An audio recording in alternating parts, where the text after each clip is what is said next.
எனக்கு வேண்டப்பட்டவர் என்னோட பிரதர் தான் இந்த சிசுபாலன் சொல்கிறாங்க. அவங்க முன்னாள் எக்ஸ் சர்வீஸ் மேனாக இருந்து ரிட்டையர்ட் ஆகி இப்போ வந்து ட்ரிவாண்ட்ரத்தில் ஒரு செக்யூரிட்டியாக வேலை பார்த்துட்ருக்காங்க. இவங்க வந்து நம்ம ஃபேமிலியை வந்து ஃபுல்லாகவே திருச்செந்தூரில் தான் இருந்தாங்க. இவங்க அப்பா எல்லாமே முன்னாடி யானைபாகன் தான். இவங்களும் ஆணையில் தான் வேலை பண்ணல, ஆனால் யானை கூட தான் இருந்தாங்க.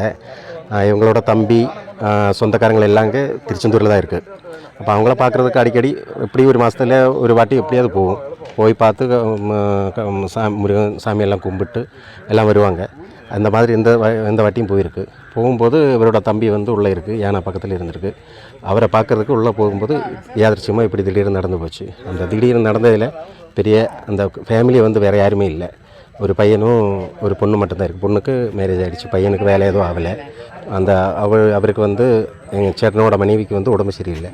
டெய்லி ஹாஸ்பிட்டலு, இவருக்கும் அப்படி தான் ஹாஸ்பிட்டலில் வேறுங்கள தான்.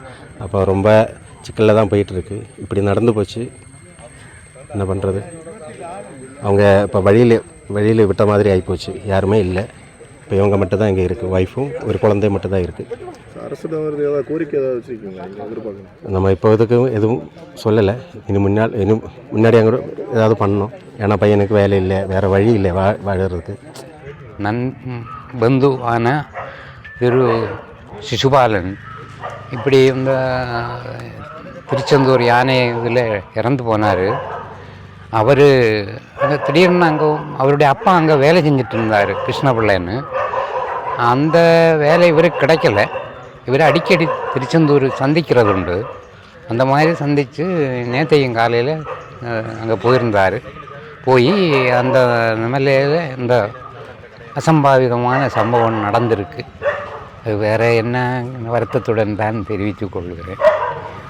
வேறு இதில் என்ன சொல்லணும்? அவருக்கு ஒரு 2 பிள்ளை, ஒரு பொம்பிள்ளை ஒரு பையனும். மகளை கல்யாணம் பண்ணி கொடுத்தாச்சு. அவர் எக்ஸ் சர்வீஸ் மேன். அதுக்கப்புறம் ஒரு நிதி நிலையத்தில் வேலை பார்த்து இப்போ ஒன்றும் இல்லை, தனியதோ செக்யூரிட்டியாக வேலை பார்க்குறாரு. அந்த மாதிரி ஒரு நிலைமையில் நான் நிற்கிறேன். அரசு ஏதாவது அவருடைய சலுகைகள் ஏதாவது கொடுத்தா அதுக்கு ஏற்பாடு ஒன்றுன்னா நல்லா இருக்கும்னு நினைக்கிறேன். செய்திகளை உடனுக்குடன் தெரிந்து கொள்ள உடனே சப்ஸ்கிரைப் பண்ணுங்க.